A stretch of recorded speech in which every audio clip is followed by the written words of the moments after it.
If you haven't watched my previous video on inner forearm middle block, I suggest you watch it because many of the principles for high block are going to be the same, but I won't be going in as much detail in this video.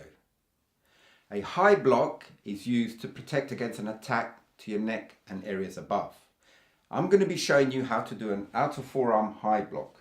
The outer forearm is the first third of the forearm measured from the wrist to the elbow. The block will have a twist in action like this because we're using the outer forearm. Remember, with inner forearm it twisted the other way. So practice twisting outwards like this, and it's better to practice with two arms at first so we can help develop the muscles in the forearm. So start off slowly and then start doing it sharper as we go along. Okay, so make sure that the wrist is kept straight, so avoid bending it back like this. And when you've practiced that a few times, practice with one arm only and pull the opposite fist to the hip. So whenever you use this reaction arm in this way, you always twist this way. So the arms will be twisting in opposite ways like that. So start off slowly and then develop more speed and power.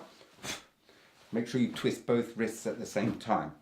And the blocking arm will start on top whenever you use outer forearm. Remember, the inner forearm started underneath in the previous video. As we're doing high block, the arms will start quite high, so the arm will be more on the inside, closer to you. So practice this a few times and then practice on the other side. Now let's look at the block in more detail by going into a walking stance and practicing from there.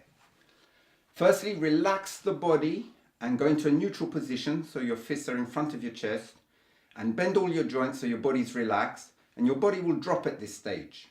Now wind up for the block by bringing the fist back of the blocking arm, swing it back, and the opposite arm goes forward.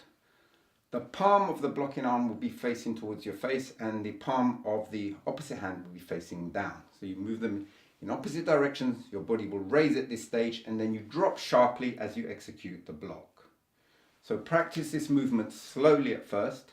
Notice that you relax, swing back, then push forward in a fluid motion, and your body will drop slightly, come up, and then down. So practice this a few times and then do it sharper. And the fist should end up at eye level and the elbow should be bent 45 degrees. The outer forearm will line up with the center of the shoulder. And keep the body half facing so that the outer forearm and the shoulders form a triangle. Now we're ready to move on to doing it as a spot block, starting from parallel ready stance, moving into walking stance. From parallel ready stance, bring the weight onto your right foot and pivot it outwards slightly so your body's already half facing. Your body will drop at this stage. Then start winding up for the technique as you go forward and drop sharply as you step into walking stance executing the block. So do all this in a fluid motion and utilize breath control. To breathe correctly, breathe in as you relax and wind up for the technique, and then breathe out as you execute the technique. And breathe out sharply. It's rather like blowing out a candle. If you breathe out slowly, it's not going to do anything. Breathe out sharply and imagine the candle's far away. So you have to breathe out even sharper. And this will help activate the muscles, especially in your abdomen. So this helps with core stability.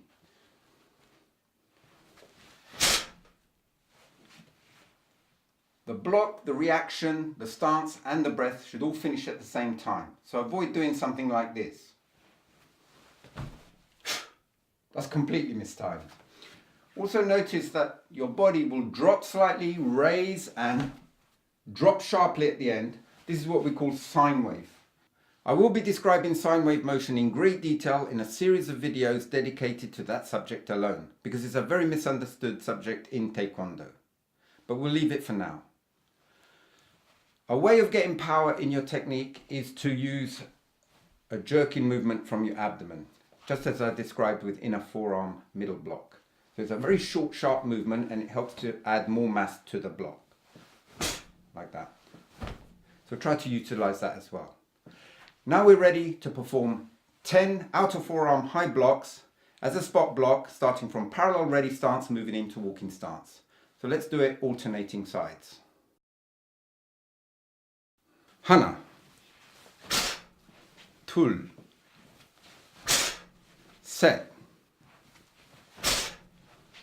ne, taset, yaset, ilgo, yadal, aho, yal. And that's outer forearm high block. So in my next video, I'll be showing you outer forearm low block. And before I go, I'd like to thank all the new subscribers since my last video. And to all my subscribers, I'd love to hear from you, get your feedback. So contact me either by leaving a comment or via Facebook, for example, or via my website. So I'd love to hear how you're getting on with your training, and if you have any questions for me or suggestions for further videos. Bye for now.